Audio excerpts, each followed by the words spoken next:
is brought to you by Head Start Basketball. There's a lot more into this than I ever thought. It's just not, oh, kids are just going to show up. I guess you don't realize that, I got to go get these kids to get here. And you got to be a little different. You need to be able to work at this and make sure these kids, you can build a relationship real quick in a couple of months. Todd McGuinness was named the 4th head coach ever in the history of the Case Western Reserve University men's basketball team on July 16, 2016. He is the owner of a 143-118 record over his 10 seasons as a collegiate head coach. McGuinness, a Pittsburgh, Pennsylvania native, joined the Spartans after spending the previous 7 years as the head coach of Hartwick College in Oneonta, New York. Todd previously served a stint as the assistant coach of the Case Western Reserve University varsity program and head coach of the junior varsity squad from 2006 to 2009. Prior to his time as an assistant at Case Western, McGuinness was an assistant coach at both Vassar College in Poughkeepsie, New York from 2004 to 2006 and at Hartwick from 2003 to 2004. McGuinness played collegiately at Bethany College in Bethany, West Virginia, where he received his bachelor's degree in physical education in 2002. While at Bethany, he was a 3-year starter and a 2-year co-captain, leading the Bison to 2 President's Athletic Conference championships and an NCAA appearance in 2002. After you're done listening to this episode with Todd McGuinness, please leave us a 5-star rating and review on iTunes, and make sure you're subscribed so you never miss an episode. The Hoopheads Pod can be found on all the major podcast apps.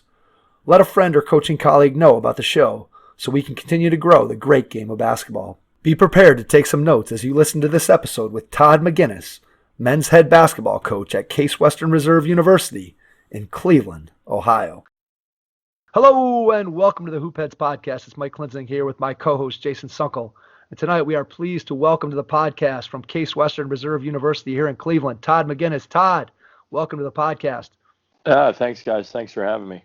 Yeah, we're excited to have you on, get a chance to dig into your background story, learn a little bit about what you're building down there at Case Western Reserve in downtown Cleveland. Todd, talk to us a little bit about how you got into the game of basketball when you were a kid. Yeah, I played a lot of sports growing up. I played basketball, I played soccer, I golfed, I played baseball. I didn't really play football. I went to a parochial school until 8th grade. I grew up outside the Pittsburgh area. And so I went to parochial school, went to a lot of basketball camps, baseball, golf, everything like that. And, basketball was, the parochial schools in Pittsburgh was really, really high level basketball growing up. And my father was my coach, and we, I enjoyed it. I grew to be a little bit taller than everyone else. And, so I was able to decide that maybe this is for me. And so I kept playing golf in high school. I went to Gateway High School outside Pittsburgh. My brother was 2 years older than me, and he was a better probably athlete than I was growing up, and I was trying to beat him. And then, he was better at me than baseball. And then I remember, beating him in basketball. So I was like, oh, okay, there's a chance that I might be all right at this. And I was able to go and, play. I think I played in 9th grade. I played on the 9th grade team. And then as a sophomore, I was able to move up to the varsity, and we were a big school in Pennsylvania, and, I had great experiences and, kept playing golf, kept playing baseball, but just didn't like, those sports as much. I think I probably was a better baseball player when I was basketball. I just got bored with playing baseball at times. And so I decided, okay, I'm going to maybe try to play in college and basketball. So I played a lot as a sophomore. I think I started every game in my high school career that I was on the varsity, which, isn't easy to do as a sophomore, junior, and senior. And, we had good teams. We weren't great, but, I was actually, when I'm about 6'3", 6'4", I don't even know how tall I am anymore. I think I've actually shrunk a little bit.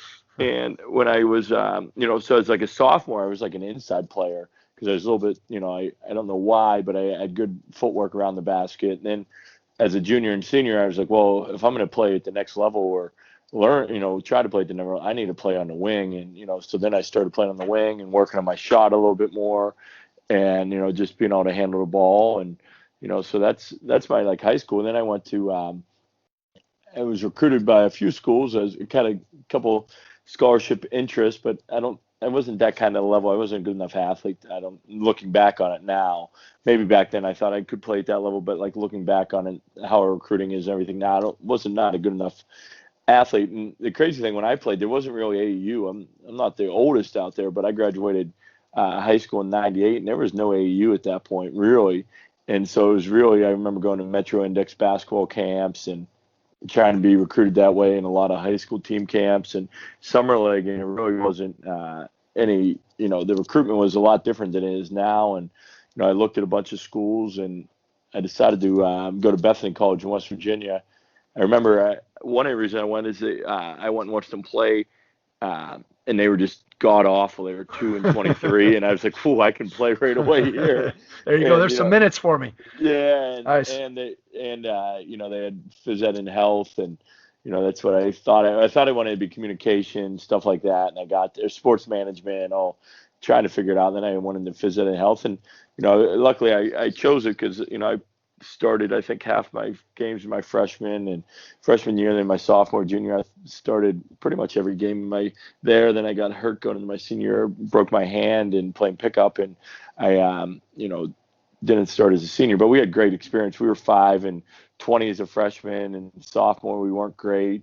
Junior year we ended up being real good and almost made the NCAA tournament. Senior year we made the NCAA tournament, and actually we lost in the second round of NCAA tournament to Otterbein, who ended up going on with Jeff Gibbs that year and winning the national title. So, I think it might be the last time an Ohio team's won a national title in basketball, Division III wise. So, so that was, there. And I was student teaching at the time and, all that. So I think that's where I decided maybe I want to coach we had good teams. We had a couple of real good players. Actually, the best player I played with was from Girard, Ohio. Here, he was the all-time leading scorer at Bethany. He was a really, really good player. So I'm hoping I can find someone like that here at Case.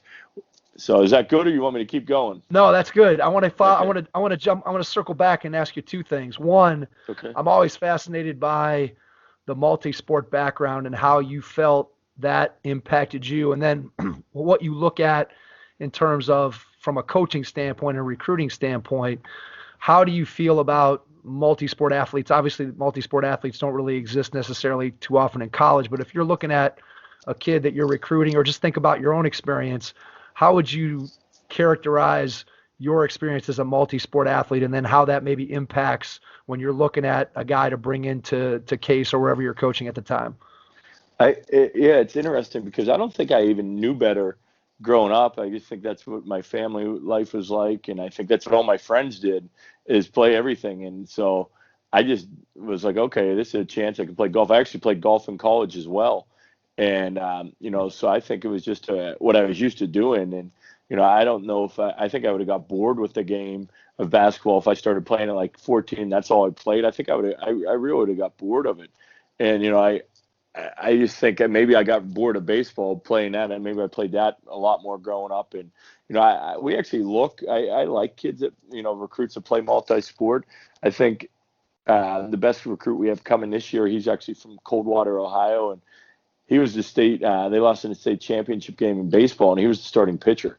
So and he played stuff. So I think we kind of look for it, because I don't want guys to get, I like guys when they get here to still be fresh and not just beaten down by playing basketball every single day and all the AAU, all this stuff. I like guys to be, when they get here, oh, okay, I haven't been, this is good. I can actually focus on this and, focus on my studies. And, so we look at it, look for it. I think it's, I recommend it. When guys ask me, hey, going into my senior year, I might not play this. I'm like, why wouldn't you? You know what I mean? Like, right. Yeah, like keep playing. Like if you can play football and not get hurt, or, you can play baseball, or you can golf or lacrosse or whatever, I think go do it. It's, you probably enjoy it, and it might be the last time you really, like going to play a sport that you're not going to concentrate, to have maybe the last time you have a lot of fun playing something, because you're not really worried about it anymore. So, Yeah, I agree with you. I think that too often we get caught up, nowadays kids get caught up in, I got to specialize at such a young age. And you see kids that are 10, 11 years old that are already focused on one thing, and not just basketball. It could be soccer, it could be baseball, whatever. And they're playing 100 games a year, and they're going to a trainer, and they're doing all this stuff. And then when it comes time for them to get to high school, a lot of times, like you described, they're burned out and they don't want to play that sport anymore because they've done it so often, so much, and it's such a high degree of seriousness, for lack of a better word, I think makes it sometimes challenging for those kids who are in that environment to have the kind of desire that you were just talking about, where when the kid gets on campus now, he's like, hey, I'm excited to kind of put my stamp on the basketball world here, as opposed to, man, I've been doing basketball nonstop since I was 9.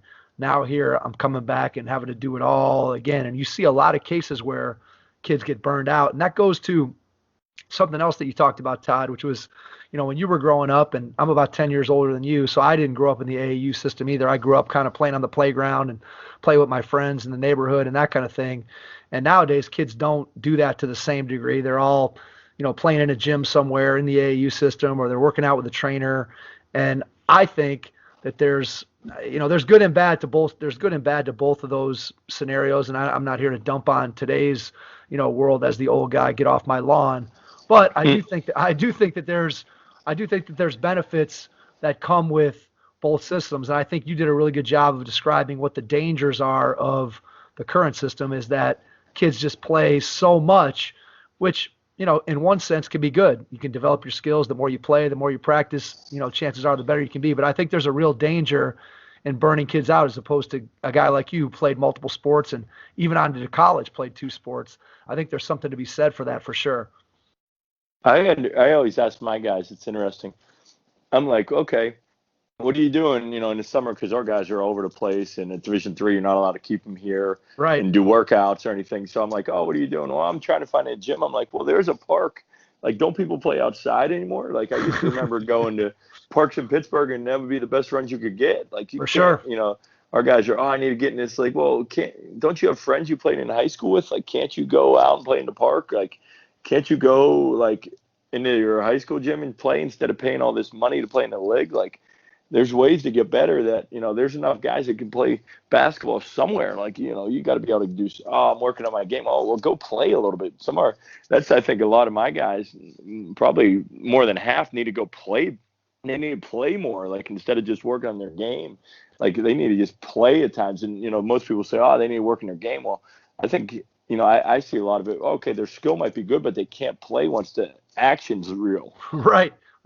Yeah, I want to ask you that. Like, give me your opinion on this, because this is a thing that we've talked to a couple other coaches about, but I think it's something that is a challenge in today's game, and I think you described it pretty well. I want you to expound on it, and that is, I think that kids today, if you look at the average kid, let's again just take a high school kid. I think the average high school player today is far more skilled than they were, let's say, when you graduated or when I graduated. I don't think there's any doubt about that if you just look at the pure skill from guys who can handle the ball, guys who can shoot, guys who can, if you put them in a workout, they're going to look way better than a kid in their same spot on the depth chart from 20 or 30 years ago. And yet, I think you make the great point that when you put them in an actual game and they have to play, and there's basketball IQ and there's reads and there's decision making, I'm not sure that kids are better when it comes to that. I think they're more skilled, but I'm not sure they're better players. Like, when you're recruiting, do you see that you see kids that are maybe more skilled than they were 10 years ago, 12 years ago when you first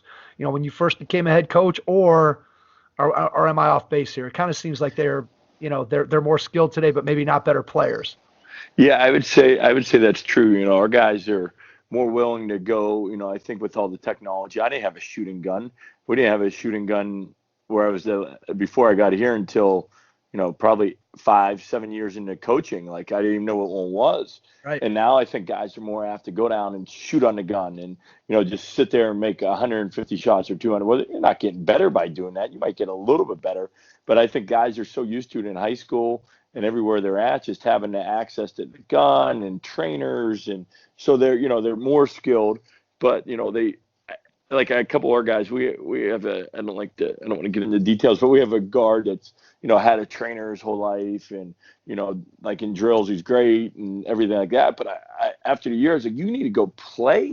Like, you need to play this summer. Like, you don't need to hire your trainer back. Like, no offense to that guy. Like, he did a great job because he's ultra, can do every drill in America, can do everything. But like, when the heat gets on, can he really play? And that's what I told him. I said, instead of working out with a trainer, like, go get some friends and go play pickup, or go find some older guys and they're playing the leg and play with a leg. Like, don't worry about working out and like your crossover and your, like, that stuff's all going to stay. But like, how about go play a little bit? So I think, you're totally accurate. Guys are probably more skilled now, but I don't know if they know how to play the game as well.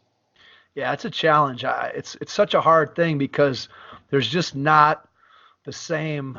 I know, again, when I was growing up, I could go to this park on this night or this gym on that day, or I could go, used to be on Friday nights, you could go play at Tri-C for $1. They had open gym. You could go sit in line to try to be the first one there to get and play. And those places, they just don't exist as much anymore. And you mentioned about playing outdoors, and, kids today, especially kids who are suburban kids who have access to gyms and trainers and all that kind of stuff, they look at you like you're crazy when you tell them that, you're going to play outside. They're like, what do you mean? What do you mean play outside? It's like a completely foreign concept. And I'm sure you, and I know I did as a kid, probably played way more outside basketball than I did indoor basketball during the time from when I was, let's say, 12 to 18 for sure, just because that's where the players were. That's where I felt like I could get better. And I think that when kids aren't playing as much and they are spending more time just working on drill work, you don't see that same level of, learning as far as the transition from what they're doing in practice to what translates into a game. Because I think the more game-like you can make your practices, the more translation there's going to be in terms of the learning. And when kids just spend a whole bunch of time, whether all they're doing is drills, it makes it very tough. And I'm sure you see that to a large degree at the level that you're coaching. Oh yeah, big time. All right. So when you're going through your college playing career, at what point during that time did you know that you wanted to coach, or did you always kind of know you wanted to coach when you got done playing? At what point did you say, hey, coaching is something that I'd like to pursue? And obviously you played a bunch of different sports. So what was it that made you say basketball is going to be the one that I want to coach? It was, I think I was a phys ed and health major. And so going in my senior year, I had a student teach, and I had broken my hand like in pickup. And we were, I was going to student teach and all this. So I was missing all our open gyms. And I was like, well, I really missed like basketball when I wasn't, able to play as much. I didn't know I would miss it that much. And then I was like student teaching, and I was like, this is not for me. And I they don't tell you until that. I said, I'm not going to be able to do this the rest of my life.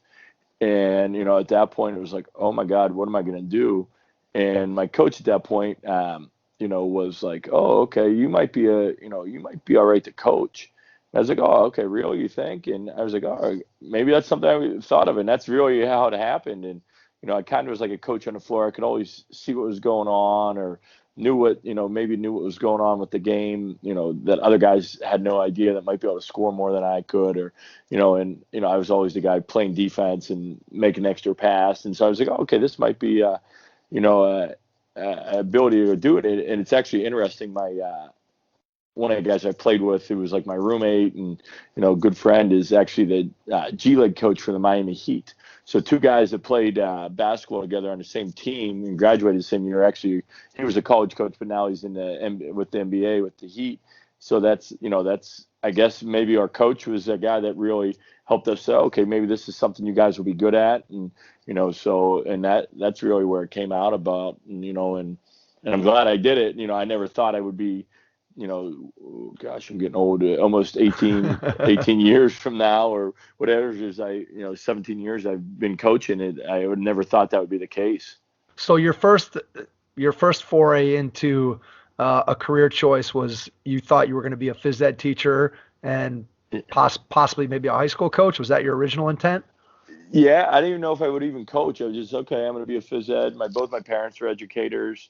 I figured, okay, maybe I'll be a phys ed in health, and then get, a master's, and maybe decide to become like a guidance counselor or principal or something along those lines. And, I student taught, and I still remember like, oh, this is not for me. And, I can remember, I don't remember much about a lot of things, but I can remember like driving to teach and be like, oh, this is awful. I remember playing at Kenyon on a Tuesday, actually against Shaka Smart. He was in school then. and coming back, or actually maybe that wasn't the year. He was not a good player. So when you see him on TV, he was Shaka Smart was not a good college player. But I remember coming back from Kenyon to Bethany, and I got back at like 2 a.m. and I had to be at the school the next day to teach at like 6 or 6:30, and I had like an hour drive. I said, well, what am I doing? Like, this is not what I want to do the rest of my life. And I think that was the where it came about. Well, good thing your coach was there for you to help you out and steer you in a new direction. Yeah, thank God. So the first experience that you got after you graduated from Bethany was with Hartwick, is that right? Yeah, I remember interviewing, I think I interviewed at like Heidelberg or Muskingum for like a GA. Thank goodness it didn't work out. And I ended up going to Hartwick. My college coach, Hartwick's in Oneonta, New York, which is right about a half hour from Cooperstown, upstate, like really in the middle of nowhere. And I've never been I didn't know if I was ever in New York State at that point in my life. And my college coach was from there. The gym's named after this older coach, Nick Lambros. And so I went as the assistant for 2 years, and we were not good. My first year, I went through a coaching change too. So I was there with one guy, Tim McGraw, and he had a bunch of little kids and decided to become an insurance agent. At that point, he was the all-time leading scorer of at Hartwick, and then he was the coach. And then I worked for another guy, Paul Culpo, who came from UMass, a Division I assistant, and he really changed my recruiting, my philosophy on coaching, how hard I needed to work, everything like that. So I don't even know if I'd still be in a business without Paul. I don't really tell him that ever. He's now the head coach at Castleton State, and, was out of his mind with recruiting, first head coaching job. I remember I have stories I probably can't tell in here because he would kill me if he ever listened to this. But, I just remember the intensity that he brought to the program, the recruiting. I was everywhere. I remember leaving a game at halftime. We were playing someone. We were getting our butts kicked. Like, we were so bad. And we ran the flex, too. Oh, my God. We had that's what his thing was. He's a crazy story. I'll tell you. So at halftime, we're losing. I'll give you 2 quick stories about him. And he's like, all right, find the game. I'm like, what do you mean? He's like, yeah, we're losing by 30. Get the hell out of here. We have no chance of winning. And I was the only assistant. So I just got we had a rental car or like a school car. I just got in and drove to a high school game. We didn't get that kid, but at least I had somewhere to go. That's funny. And then another time he was a little nuts. And at one point he swung a clipboard and hit me in the face and cut me open. And I had like blood coming down my face. He didn't mean to. And so the whole game I had like a rag on it or like something. So after the game, we were in the locker room. We lost. He's like, the problem with you guys is my assistant coach is way tougher than you guys because I hit him. If I hit one of you like that, you would have had to go to the hospital or something. I'm like, oh, my God. And so, he was – That's funny. Yeah, he was unique. He would just put a pile of papers on my desk every morning and say, call all these schools. Find his players, and I just cold called like that. That was really before the internet and being able to find guys on Twitter and right. and everything like that. So I remember that really changed my recruiting philosophy and how I recruited, how hard I needed to work to make it in this business. And then we ran the flex, and I remember like we had all these different entries. There were A, B, C, D, E, and Alabama. Everyone was a college name, so it was the first letter. So if you called Boston College, it would be B, and it would be some different entry out of like Hornstead in the flex. Right. And so I remember that, and I remember we had these out of bounds plays. This is crazy. I can remember this stuff, and it would be like whoever threw it in was 1, whoever was in front of the ball was 2. Like the first number was whoever threw it in, the second number is in front of the ball, and the third number is ball side. So if I called like 321, it would be 3 and thrown in, 2 in front of the ball, 1 in the corner. And it'd be like 321 power, and it would be like a post up, and like the one man would come off or like whatever. So like I remember like if I screwed it up, like we were bad. Like I'm telling you, we were bad. If I screwed it up, it was like, why did you call 321 power? I'm like, I think at some point I looked at him and I was like, listen, we do not have good enough players, so it doesn't matter what I call. It's not gonna work. So we could be running anything. That's hilarious. That is funny. Remember, it's crazy what like the stuff you remember. Like I don't don't Oh, remember no much, question. Yeah. but I remember that stuff. So Those yeah, kinds that those kinds of stories I think stick out without question. The funny ones and things that are a little bit unusual, and especially those kind of interpersonal relationships and stuff that just, I mean, it's definitely something that when you look back on your time, I think the wins and losses, something to remember as a coach is that, a lot of times the wins, the losses, the game, the individual games, all that stuff kind of fades away. And really what you do remember are those memorable things like what you just described. I want to ask yeah. you about that first experience. What was the most surprising thing to you coming out of being a player and transitioning into being a coach? What were some things about coaching that maybe you didn't realize when you were on the playing side of it? You're like, oh, I didn't realize coaches do that, or man, I didn't know they spent so much time on this. What do you remember from that first experience coaching in terms of what you didn't maybe think was going to be part of it that was when you looked at it from a player perspective? I think the first thing I realized when I got to Hartwick is illegally I probably played open gym or played pickup with a couple of the guys or whatever. I don't know if Right. I maybe I played with them when I was on my interview. I don't even know what it was. But I remember right away I was the best player on the floor. And so I think right away I realized like, oh my God, we're not going to be good. So I knew that was, and in college I was like the fourth or fifth guy. That's why we Right. were a good team. And I was like, well, that's not going to be good. And, I think the biggest thing that, the biggest take was the scouting, because we didn't do that much scouting. So I think that was one of the biggest things, like, oh my God, I got to know this, I got to know that. That was, that was one thing. And then just probably the road trips to go find kids and the arrivals back at 2 a.m. and 3 a.m. from watching a kid play and then being up at 8 or 7 to work a kid out during the season, or, be up at 8 to make sure I had the scouting report done for the next game. I think that was the thing that I never realized about, like when coaches would come and watch me play in high school. I just thought, oh, okay, that's pretty cool. They're here, and you don't realize that, oh, that guy's going to get home at 2 a.m. from coming to Right. watch me Right. play. Right. Right. So I think that was the one thing that was like, okay, there's a lot more into this than I ever thought. It's just not, oh, kids are just going to show up. I guess you don't realize that, oh, I got to go get these kids to get here. And how am I going to, convince a 18-year-old that Hartwick College is better than going to Ithaca or St. John Fisher or Elmira, and I think that was one of the things that I learned quick is, okay, you got to be a little different, and, you need to, you need to be able to work at this and make sure these kids, you can build a relationship real quick in a couple of months. And, that was before, I think that was right when cell phones were coming popular, and as crazy as it sounds, like emails weren't even used that much. So it was a lot of calling, home phones, trying to get a hold of kids. Right. Where the technology now is, I can sit here, actually, as I'm sitting here right now, I'm texting with a kid from Florida. Like that wouldn't have been able to happen back in the day. You know what I mean? For That's sure. just, For sure. that stuff that wasn't able to happen. So I think just, I think the biggest thing was just like, oh my gosh, I didn't know how much work actually went into this job. Yeah, for sure. All right, let's jump to that technology piece of recruiting. Has the technology made it easier, or has it made it where since everybody can do it, it's just different? Which one would you describe it?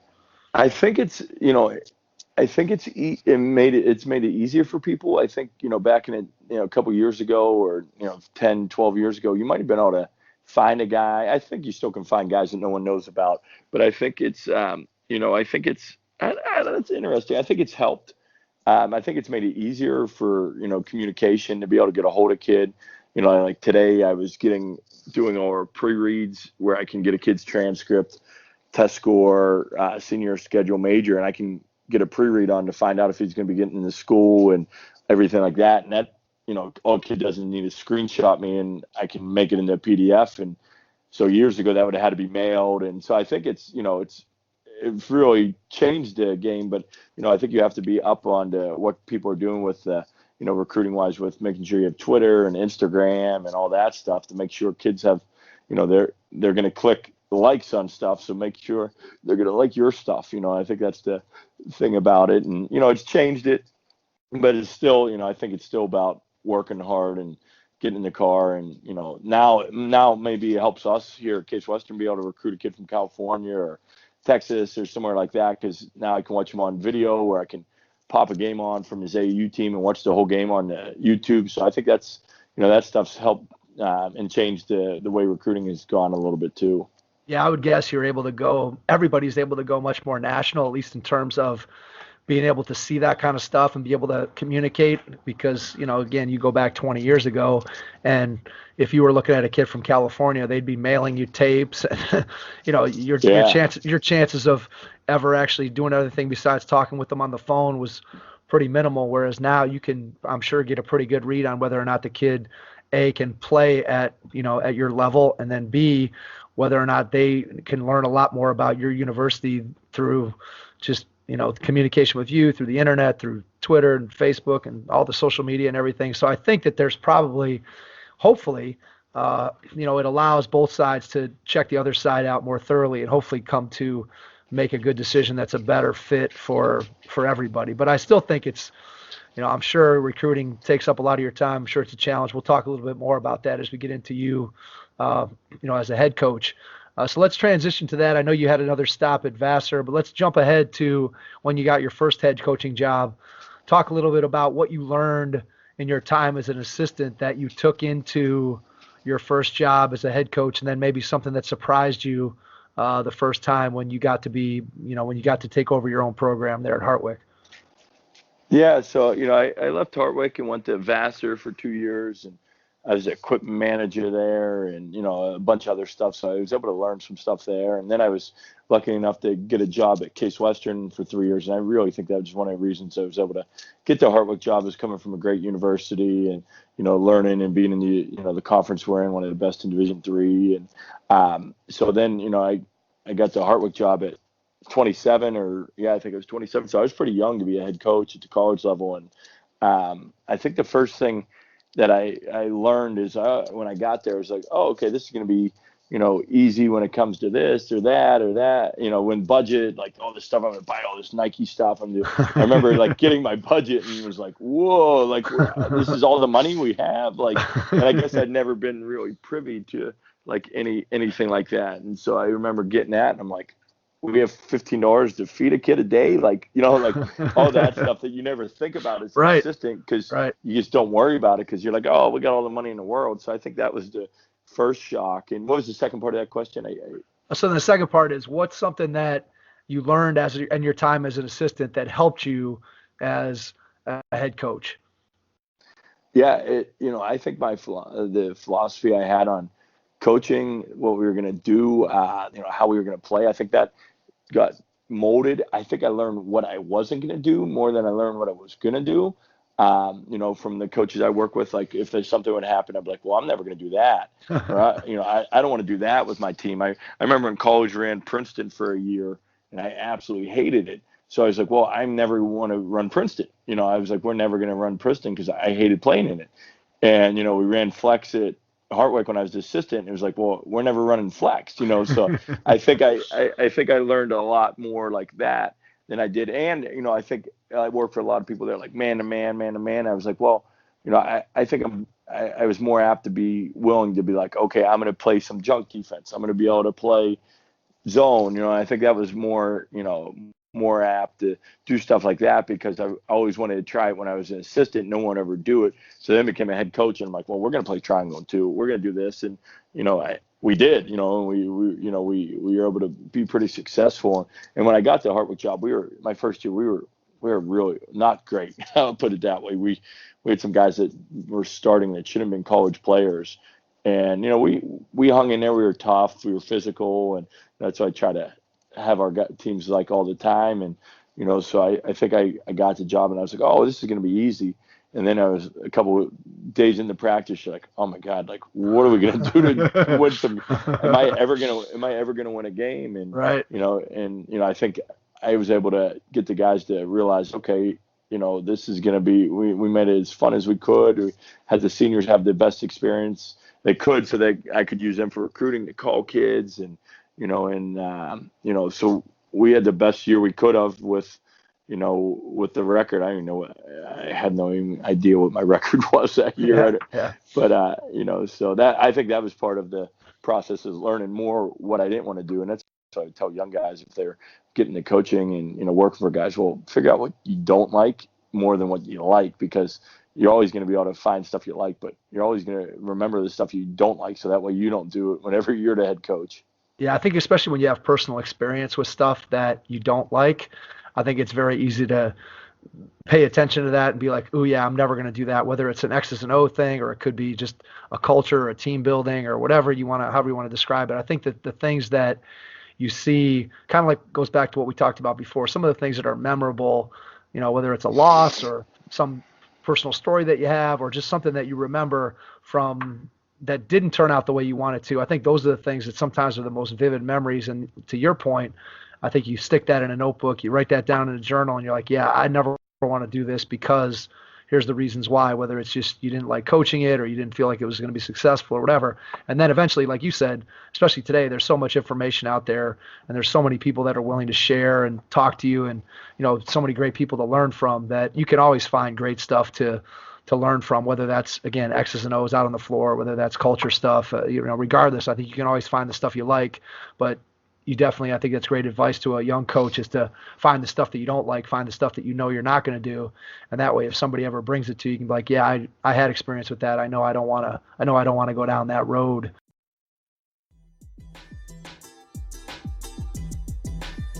There's still time to register for the final Head Start basketball camp of the summer at Brunswick Rec Center. We'll also be having our Summer Skills Challenge at the Strongsville Rec Center on July 29th and 30th. You can find out more information or get registered for both of those events at www.headstartbasketball.com.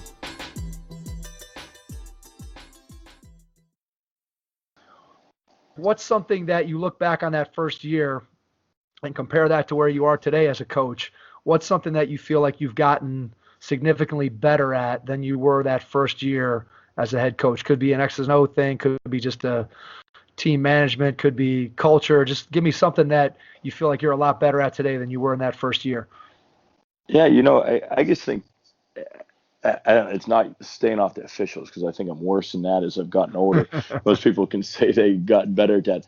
I think I've been able to be adaptive. Like, if anything, like not saying, okay, we're running this just because this is what we've been doing for 8 years and this is the only way we're going to play. I think it's being able to handle probably a little criticism, listen to my assistants more, be willing to maybe change some stuff. I think my first 2 years or 3 years, I probably was as stubborn as they come and, not listening to people. And I think I listen more now to what my assistants might tell me or, other people might tell me. And I think that's, something I wouldn't have done 12 years ago.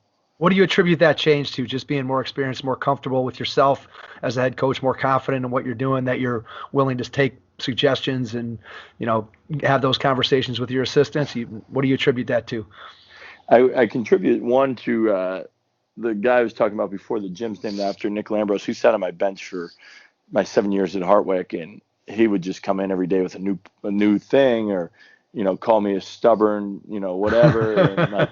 And so I think he wore me down a little bit. And then I think, once we established that, okay, I kind of, know what I want to do, how we want to play, to what extent, that can change. And, I think, just confidence that, okay, I know I've won these games before. I hate saying but my teams have won these games before. Right. I can listen to different opinions, and stuff like that. So I think it's just maybe just a little bit getting older and just maturing a little bit, and being able to handle maybe taking some criticism from some people that's not what you want to hear, but that maybe back in the day I wanted to listen to.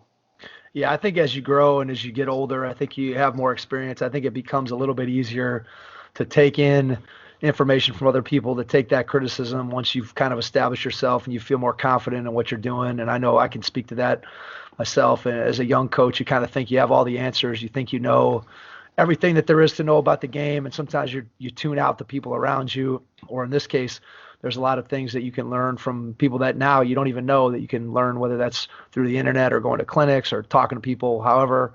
And as a young coach, I know I wasn't necessarily as open to that. And as I've gotten older, you learn that there's lots of different people out there doing lots of great things with the game that you can learn from. And so I think I've become, at least speaking for myself, I've become a lot more open-minded about just different ways of going about doing things that I was certainly when I was younger. Talk to me a little bit, Todd, about how you utilize your assistants as a head coach. What are some of the things that you expect from them? What are some of the things that they can expect from you as a head coach? How you help them to grow in their profession, whether they want to continue to stay in an assistant role, whether with you or at another program, or if they eventually have aspirations of becoming a head coach. How do you help out your assistants? What do you require of them? It's changed over the years. I think it really depends on, what we need each given year. Like my current assistant, he's real good. He actually, speaking of that, he actually interviewed for a head coaching job yesterday at the Division III level. So hopefully it went well and he gets the job, and I might be looking for someone here shortly. But, he's, his responsibilities are everything. I don't think there's anything I don't trust him doing that I don't, want him to do, want him to, he does everything. I've never had more than one full-time guy. So I think it's with my assistants, it's everything I'm doing, they're doing too. And, hopefully my current guy's a really good recruiter. So like we're really ahead of where we need to be recruiting probably. And, that's mainly because of him. And so every Monday I'll be like, hey, I'm talking to a certain amount of guys, like who else do I need to be talking to this week? So I think the main purpose, the start is probably recruiting. That's what I use them for the most. And then it's just, okay, how much can I trust them to do film? How much can I trust them to do workouts? How much can I, trust them to, do this, do that? And, the more trust I think I have in them, the more responsibilities I give them. And, my guy right now, I let him do everything, and, I'll have him meet with guys academically and, pretty much anything that I'm doing, they're going to do too. And, that's the only way it's probably going to get done. And, it's, he does usually my assistants do more of the player development on the floor, because I think they hear my voice a lot. And, if I'm in there every workout during the season yelling at them as well or telling them what to do, I think they might get sick of me a little bit even more than they are already. And so I think, just finding out what their strengths are. I think that's what I do with my assistants, is try to find out what they're good at and then try to utilize them to whatever they can be, and just prepare them. Because I someday, hopefully the goal is that they're the next head coach or wherever, and I need them to be prepared and ready to go for that position when they get it. So what's the number one trait you look for when you're interviewing an assistant? What's the number one thing that you're looking for when you sit down with a guy and you're trying to decide whether or not he's the right person to bring onto your staff? What's the main thing, or maybe one or two things that you're like, these are non-negotiables, I have to have this if I'm going to have this guy on my staff? I think a guy that has a self-starter, that's going to be willing to recruit, I'm not going to have to sit there and be like, hey, who did you call today? Or, hey, plug this into our database. Did you talk to this kid today? Like, that's, I think, the number one thing I've learned, is make sure someone has the ability to be a self-starter that's going to go out and be like, okay, coach, here, or hey, Todd, here's 25 guys I talked to last night. You probably need to talk to these 8 next week or on tomorrow. And, and I think that's one thing I look for first, is just a guy that's self-starter, that's, that maybe is just that thinks outside the box a little bit, that's going to go and maybe work and do some stuff that other guys aren't going to do. And, maybe recruit a little bit. So I think the number one thing with me is probably recruiting. I think that's going to be the number one, the biggest aspect. And then, I've actually found guys that haven't been that have either been managers or, haven't been the greatest players in college, have been my better assistants. And so maybe sometimes I look for that too. Like I think the basketball comes to, to everyone. And, I feel that, with our program, that we kind of know what we're going to do. And I don't, we're not going to change. We're going to change a little bit where we know exactly what we're going to be built on. And I don't think I need someone that's going to come in and reinvent the wheel. I think I need someone that's going to come in and be like, oh, okay, hey, maybe instead of, icing this ball pick or whatever, we should try to trap it. And this is why. So I think, the number one thing is just being a self-starter. And two, I think being willing to share opinions, and maybe being willing to, be shot down too, if it's not something, and then come back with another opinion. So I don't know what that even would be called, but courage, yeah, bravery, stupidity. yeah, I don't know, one of yeah, those. one of those. And I think that's something I look forward to, is someone that's gonna, okay, I might say no the first 3 times, and the fourth time I would say, okay, yeah, you're right, let's do that. And hopefully it works in a game, so I'm not looking at you and say, well, that's why we didn't want to do that. And so, Right. but I think just someone that's the main thing for me is someone that's self-starter, and someone that's willing to put themselves out there and do whatever I need to take. And I'm not a guy that you need to be in your office at 8 a.m. and when I leave, you leave. Like, I think that's overrated, especially nowadays with technology and everything. You can do everything. You can do everything you from your couch if you need to, or you don't need to be in the office for 20 hours a day just because that's how everyone else does it. Like, no, I think as long as you're getting your stuff done, it doesn't really matter where you're doing it from. Yeah, I love that, being a self-starter. I think that great lesson out there for anybody, and no matter whether you're a player or whether you're a coach. I think if you're a self-starter, you're going to attract a lot of attention from people, because those are the kind of people that tend to have success because they don't need somebody else underneath them lighting a fire and telling them what to do. Those are people who kind of grab the bull by the horns and get out there and do what they're going to do. So I think that's a great way to describe what you're looking for as somebody who's a self-starter. So let's go from your time at Hartwick. Let's get up to date here and talk about how the opportunity came for you to get back to Case and why you took that opportunity, and then we'll kind of get into how you're building the program down there at Case right now. Yeah, my first year at Hartwick, we weren't great, and I remember probably the changing point of our team and program was we were playing someone and we had just lost, and this kid shows up. I remember these are like the things that change in how you get a new job. And this kid showed up. He had like a black eye. He was like a 6'4", maybe 6'5", man. He played at a real small school in New York, and he shows up and like with his video, and I'm like, oh, okay, great. And I like pop his video. I'm like, oh, this kid's not bad. So my assistant at that time, I'm like, hey, Nick, you need to go see Jared play tomorrow. And so my assistant calls me at like end of first quarter and goes, hey, by the way, he's the best dude recruiting. And I'm like, what? And I'm like, so we saw his last like 17 games. He came to Hartwick, and in his 4 years, he went to the NCAA Tournament 3 times. He was the all-time leading scorer and rebounder in our school history at Hartwick. So, I think that was a change. He actually got in the Hall of Fame 2 days ago, or a couple of days ago. So I remember that was the point where I was like, okay, we got a good player. My second year we went to the NCAA Tournament. My third year we went 23-2 in the regular season. His senior year we went back to the NCAA Tournament. The year after we went to. So we started winning, and then this job came open at Case, and the University Athletic Association, which we're in, coaches. The jobs, there's only 8 of them, and they're hard to get. The coach that retired from WashU in our league, he was there 35 years. The NYU coach was there 30 plus years. Brandeis was there 20. The Carnegie Mellon coach who's currently there has been there 30. So, they're really hard to get. And when you can get one, you jump at the chance to get them. And, they're just, and so when Case came open, I'm from Pittsburgh and had worked here. I was like, okay, that's going to be, something I'm very interested in. And, living in Cleveland, I like living in Cleveland, and, those opportunities don't come around often. So, I was able to get this job, and, now we're trying to build here. And I thought it was going to be an easy fix. To be honest with you, I thought, okay, year 2 or 3, we're going to be, in the NCAA tournament, we're going to be winning. And it's been a lot harder than I had imagined, put it that way. So what are some of the challenges that you face that maybe are more challenging than what you would have thought had coming in? Yeah, I didn't know our talent level would be where it was when I got here.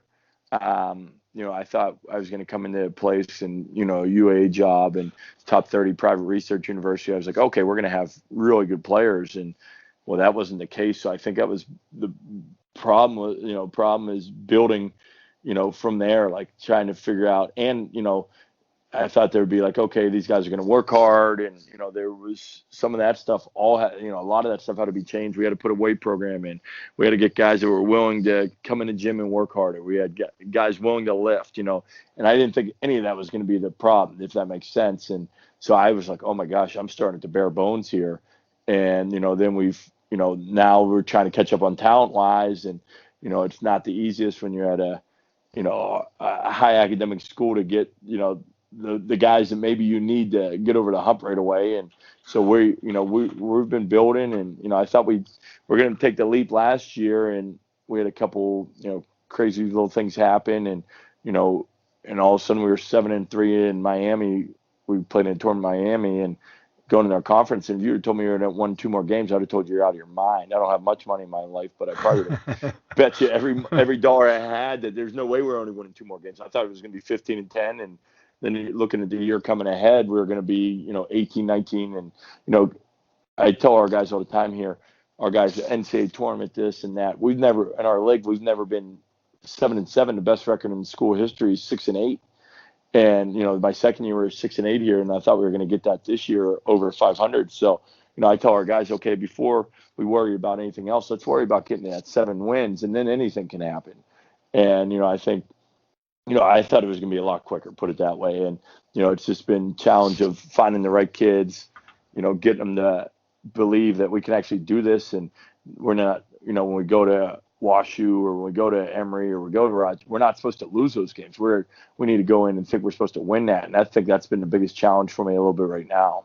So how do you go about changing that culture? So when you come in and it's not what you expect in terms of, let's say the work ethic and just the, guys being willing to get in the weight room and put in extra time and do the things that it takes to have a winning program. How do you go about changing that? What do you do day to day to instill the kind of winning culture that you want to have day in and day out in your program? I think we do like on floor stuff. We try to compete as much as we can, and make every drill a winner and loser, and always a consequence if you lose, to try to get guys to, play with that toughness every drill and practice, and then I think just trying to get the upperclassmen to realize, okay, we're going to win these games. And, when young guys come in, okay, we're supposed to lift, we're supposed to condition, we're supposed to get in the gym and work extra. I think that's a lot of it, instead of come in and be like, okay, this is like, intramurals. Well, that's not the case.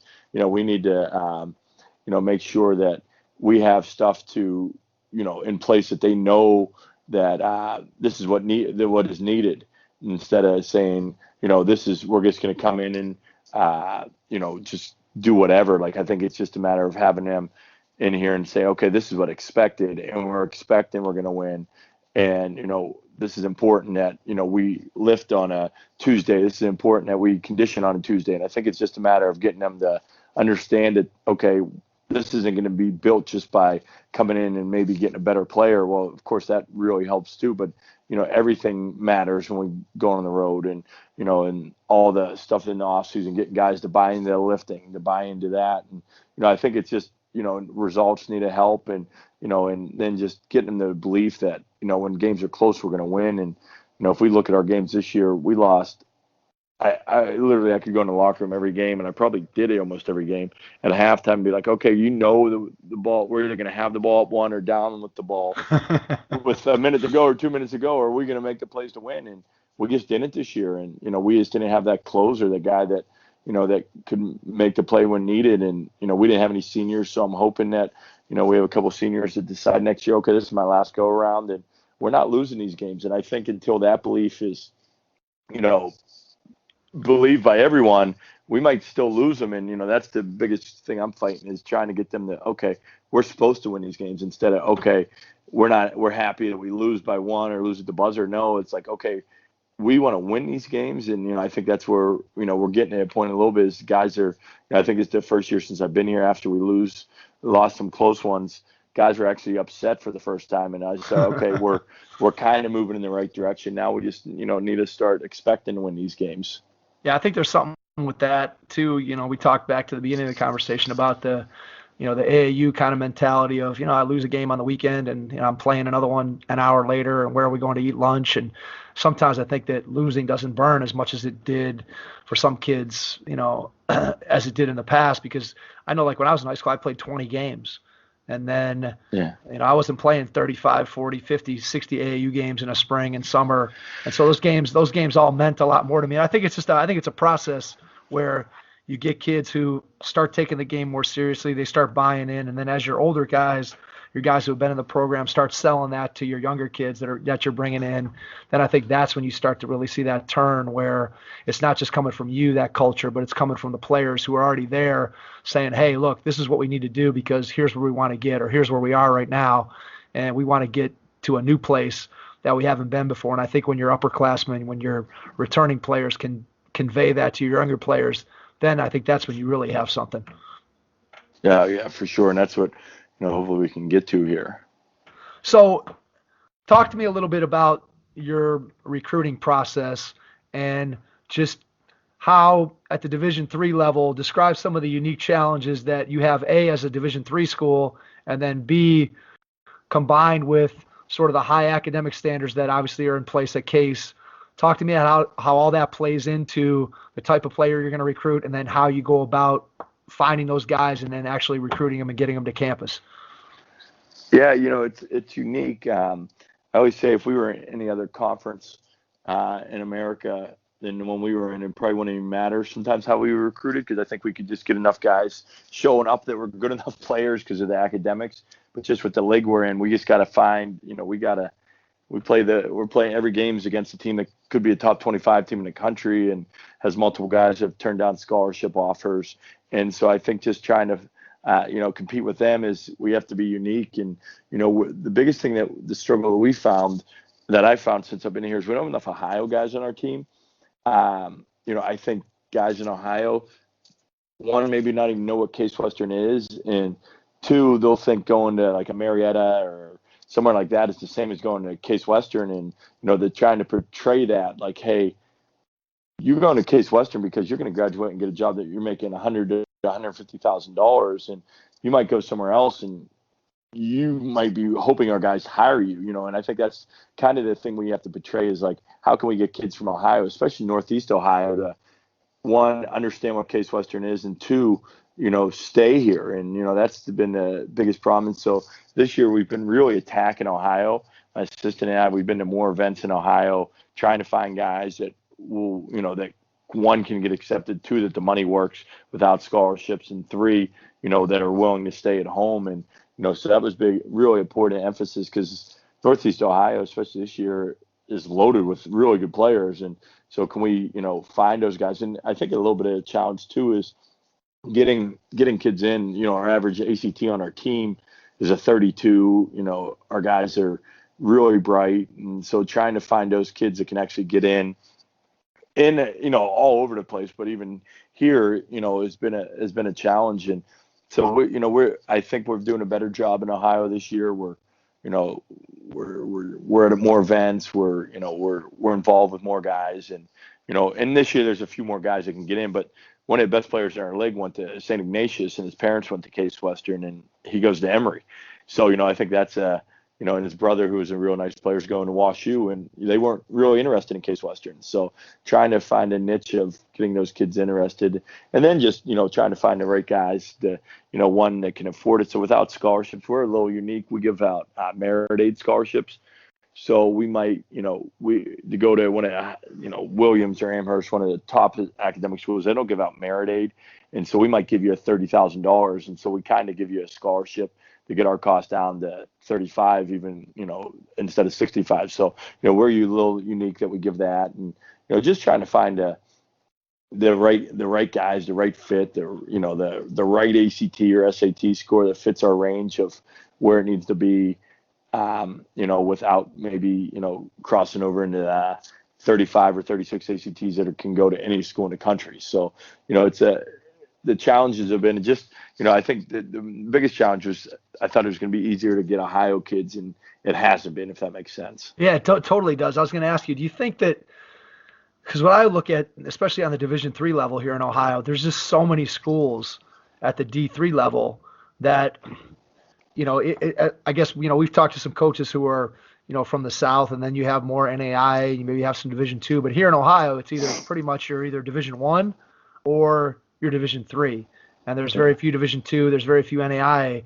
And so I would always think that as a Division III school that it would be challenging, because obviously the pool of in-state players, there's a certain size of that pool, And with so many schools, and obviously you're not all competing for the same type of kid because the academics and other things can be separators as well. But the reality is the pool of Division III players is only so big, and then you're having to recruit against all these other schools that are kind of in the same geographic area. I would think that that would be something that would kind of lead to what you were describing, which is the challenge of keeping kids that are in state, getting them educated about what Case can offer and what you guys can do there. Yeah, I think a little bit, with that is too that other schools, maybe that are good schools, but maybe not the level that we are at times, will also throw a kid maybe a full academic scholarship. And so then it's like, okay, I can go to school B for almost free, or I could go to Case Western for $30,000. Well, I'm going to go to school B and play in front of, whatever fans, or, it's still a good school. And so I think that's where we run in a little bit is, especially, it seems like some of the packages that we see are pretty outstanding. So I'm like, well, those places are good real quick, Right, so, right, in sure. the coaching you see, I say all the time, it's really, at the Division III level, it's, you could have the worst gym in America. You could have the worst uniforms, worst budget. But if you gave good financial aid, you're probably going to be pretty good. Yep. So, and that's usually what it comes down to is who's going to get in, who's going to get the most money. And that's, that's the name of the game. And, everyone can drop whatever they want or think they're, a great coach. And, there's great coaches out there, but usually the great coaches have a really good admissions department and a really good financial aid department. Right. And all of a sudden they look like, I just think about when I was in school, I looked at Marietta a little bit, and when I was there looking, they were not good. And, Otterbein and Capital and some of those places were, taking all the players. And now the way that they changed the financial aid and the modeling at Marietta, they're like better than it's like a Division I job down there. So, and I think that's some of the stuff that, outside looking, people don't understand until you actually see some of the packages or some of the, ways people are doing things, and you're like, oh, now it makes sense. Now it makes sense. Right. Yeah, now it makes sense. And it's probably a little bit in the high school ranks too around here with what schools throw money at kids. And okay, now I understand why that kid's at a private school. Or now I understand, and, right. Yep. And I think that's until you're in it and coaching, I don't think you realize that's why some of these jobs are real good. Yeah, for sure. And I think parents, too, sometimes need to be educated about what the whole process. We've talked to some other coaches about this, but I think there's a lot of confusion sometimes about the college basketball recruiting process. It's a lot of times a mystery, especially for parents who are going through it maybe for the first time with their kid. And there's a little bit more information nowadays available, just like what we talked about with the internet and social media, although we all obviously have to be careful with that and make sure we're not getting misinformation. Yeah. But I do think that one of the things that people see is, for a long time when kids are young and they're going up through the AAU system and social media is hyping them up and saying this and that and whatever.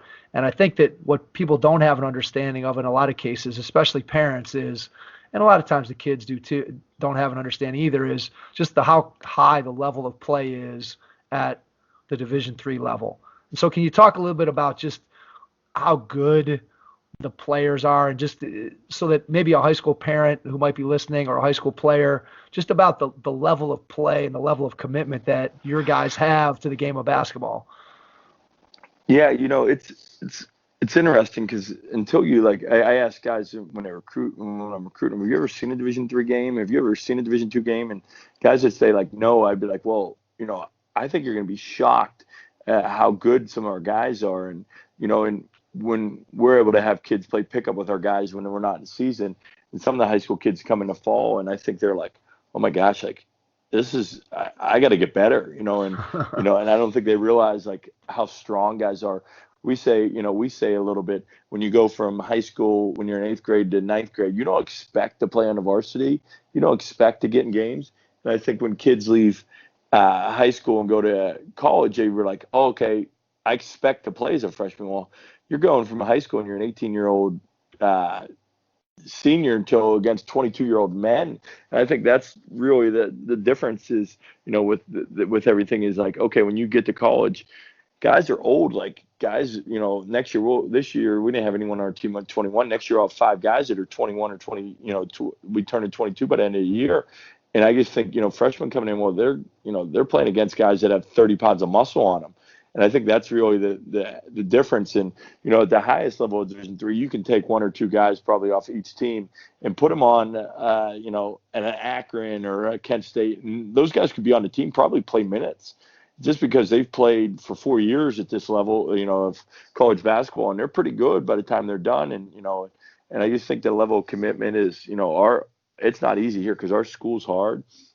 And we're coming in for 2 hours of practice, and then lifting and everything like that. I think it's a lot more time commitment than guys are used to, and and then our seasons are a lot longer. And we start October 15th, and hopefully into March. It's a long season, and so I think guys don't understand. Like, okay, I get here and I got to work, and I got to put in extra time, and I got to be able to go in and make sure my grades are good, and I got to make sure I can get to study hall. We don't have study hall here, but I got to make sure I can get to, my laundry done. And how I said to a kid the other day, you got to understand, you got to decide when you're going to eat lunch, when you're going to eat dinner. And that's stuff that like in high school you don't even think about, and because your mother's cooking or your folks or whoever, not mother, but your family's making you dinner, and then you get to college and you're like, when do I eat? And so I think, guys got to understand there's a lot more that goes into it than just coming and, I'm just going to come in and play right away. Well, that really doesn't happen too often, especially at the good programs. Yeah, for sure. I mean, you got to be a really good player to be able to get on the floor, no matter what level of college basketball you're going to. It's very rare that guys don't come in and pay their dues and get into the program and understand and learn what it's all about, and then eventually get to the point where they can compete for minutes and get out on the court. And I just think that there's such a huge amount of misinformation out there that's fed to high school kids from all kinds of different sources that sometimes get kids to maybe think higher of their ability than what maybe they have. And sometimes I think they miss out on opportunities that could be good opportunities for them because they are focused on maybe a higher level, or they think they're going to go to one place and then they get disappointed, it doesn't work out. And instead of just looking for what the best fit is, especially when we're talking about kids who have high academics, obviously that opens up a whole world to those kids. And, if what you're building at Case becomes a situation where, wow, now a kid who's a Cleveland kid or Northeast Ohio kid that is looking for a great academic institution and is looking for an opportunity to play high level college basketball, now you're going to be able to get in the door with that kid and have that conversation and hopefully be able to bring him in and continue to build what you're building. So let me ask you this about just in general, when people come in and they watch Case Western Reserve play basketball, what is it that you want people to walk away from? If I'm a recruit, if I'm a fan that just walks into one of your games, what do you want somebody to take away from seeing your team play? What are some of the pillars that you build your program on? We need to be, I always tell our guys, we need to be like the tough team. We try to be as tough as we can, be a good, good offensive rebounding team, good, my teams have never been a good defensive team, but, a tough team, physical, going to play hard. I think those are what we want to build it on. But then, I think a lot of it has to do, we try to have our team be in unbelievable shape, have our guys, be able to get up and down the floor, do what they need to do, that they're not getting exhausted during a game, and then we shoot a lot of threes. So I think we shot 35 a game this year, so maybe too many at times. But I think skilled players that have the ability to shoot, pass. We're not going to get the bulking 6'8" centers that maybe other people in our league are getting, and so I think we have to be a little bit more skilled. We have to be a little more harder to guard in the half court. And so I think, hopefully they get away with that. Okay, these guys are tough. They play hard, and, they're hard to guard. And I that's when we're making, we go on, I always say, I was actually talking about an assistant the other day. We look like for about 2 or 3 minutes every game, we look like we might be the best team in America. And then, we have great spells where, we go on a 10-0 run in 3 possessions, or it's 4 possessions or whatever it is. and you're like, oh my gosh, this team's great. And then we might not look like we played basketball for the next 3 minutes. So, the three going in is a beautiful thing, Todd. When the three goes in, it's beautiful. Oh right? gosh. Yeah. So, so I think that's where, we want to be is physical, tough, play hard. And then once your players get a little bit better, then the wins start happening. Yeah, for sure. I think that obviously that's a style that's attractive to players. They want to get up and down the floor and shoot threes, and that's kind of the direction obviously the game is headed. And it's certainly different from, I'm sure, when you played and definitely when I played, where that was not nearly the emphasis that it is now. And so I think that from a recruiting standpoint, that's got to help the fact that, it's a style that kids want to play. And if you combine that with good talent, with a good style of play, then that's going to lead to success. I want to get to one final question with you, Todd, here, and that is, how do you go about in your program? How do you go about building your relationships with your players day in, day out, so that when they're finished, they feel like they have a connection to you personally and to your program? What do you do over the course of their 4-year career to really build those relationships with the kids that you bring in and are part of your program? I think a lot of it has to do with, we want them to know that I'm always there for them. I'm not like overly involved in my guys' lives, sometimes with girlfriends, stuff like that. But, they know if they need anything, I'm there for them. I try to treat them as much as I can like a man, until I always tell them until they don't need to be treated like that. I need to take over their lives a little bit. But our guys here are real respectful. I've been here, knock on wood, I've been here 3 years. We haven't had an incident with any of our guys getting in trouble. Like anything. I'm not worried on Friday, Saturday night what's going on. Like that's just not who our guys are, and that's a good thing. But I just try to want them to have a great experience while they're here, and and I always say a good sign is when when guys are getting married or guys that get in the Hall of Fame later in life that they're inviting you back or having you induct them, and and that's where a lot of our guys that's what I always think that guys had a good experience. But just being there for them and being around them, we spend a lot of time together, so knowing what drives them, knowing how to make them better, knowing that when they're there that I'm going to look out for them the best I can, and and then that their parents know that I'm there for them. And I tell guys all the time, a lot of what basketball, especially at Division III level or any level, is about attrition, and how long can you outlast your teammates. So we have guys that come in and maybe are more highly touted, don't work as hard, and they might not play all 4 years. And then we'll have guys that aren't as talented, are going to work harder, that end up being good players. And so I think every experience is different with guys, and but I always think whenever your guys graduate and they're back in town and they text you or call you and say, hey coach, you want to go grab a beer, or you want to go grab dinner, I think that's how you can always tell if the relationship was good with the guys when they were there.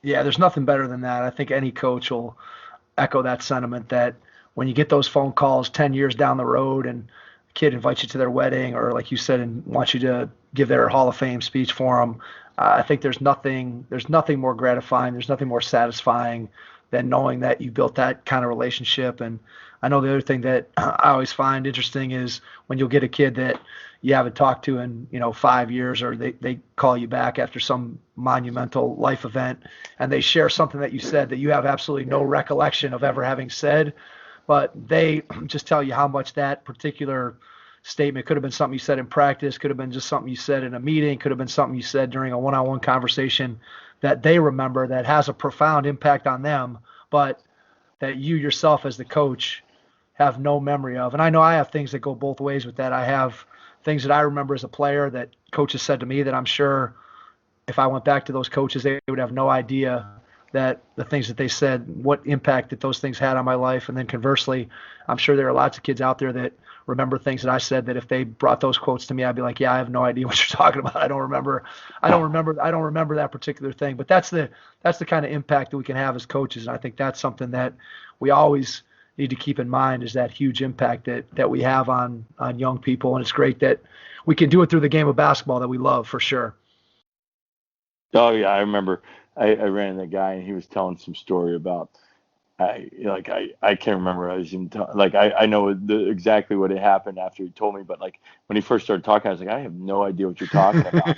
And he's like, to this day, we still all text about it out of randomly, and I'm like, Oh, I know what you're talking. It wasn't even Right. anything crazy. I was like, and it's just like something I said, and they still like go nuts about it. And Yep, so I think that's, I think that's a lot of where guys are, with stuff like that. There's nothing better than those little stories that are kind of those insider stories that only people who are a part of that special team or that locker room moment can feel. And that's something that people who aren't involved in team sports, I don't think could ever understand the special quality of being on a team or being in the locker room. There's nothing that will replace that. Todd, we can't thank you enough for spending some time with us tonight. Before we get out of here, I want you to share out how people can get in touch with you, share your contact information, and then if there's anything that we didn't hit on tonight that you want to leave as your parting shot, you can go ahead and do that as well. Yeah, my cell phone, if you want that, is, I don't even know what my Twitter is. I think it's OOMac00, OOMac42 is the same as this. I don't know why that is, but I've had Twitter for a long time. That's what that tells you. I think that's what it is. My cell phone, I'll put it on here, 607-435-4807. My email, trm26@case.edu, case.edu. So those are ways to get a hold of me. If anyone's ever in Tremont, wants to grab a beer or anything like that in Ohio, let me know. It sounds like the fireworks are firing up. I didn't know if there was gunshots or fireworks. I think they're fireworks. Let's hope so. Let's hope they're fireworks tonight. Yeah, sometimes you never know around here. Understood. Yeah, great areas, but so if anyone's ever in Cleveland or whatever, I have a boat in the lake, so shoot me a text or give me a call, and you're more than welcome to come on down and hang out with me for a day. So I enjoy the Cleveland weather in the summer, put it that way. So, Absolutely. but thanks for having me on, and anyone that needs to get a hold of me, you guys ever need to get a hold of me, feel free to call or text anytime. Yeah, absolutely. And we'll put all your contact information in the show notes so that people can grab that if they want to get and reach out to you and talk after listening to you on the show. And we can't thank you again enough for spending some time with us tonight. And to everyone out there, we will catch you on our next episode. Thanks. Head Start Basketball's Player Development Academy offers Cleveland area players a unique opportunity to improve their basketball skills. Regardless of a player's age, skill level, or position, training with Head Start Basketball will elevate your game to the next level. Do you want to improve your ball handling, become a better shooter, or develop into a more skilled, confident player? Our Academy classes offer training that's designed to do just that. Our training sessions are innovative and will have you learning skills that are transferable to actual games. We have 4 different class skill levels for boys and girls, ages 4 and up. All Player Development Academy classes will be held at the Strongsville Recreation Center. For more information or to get registered, please visit www.headstartbasketball.com. Thanks for listening to the Hoop Heads podcast, presented by Head Start Basketball.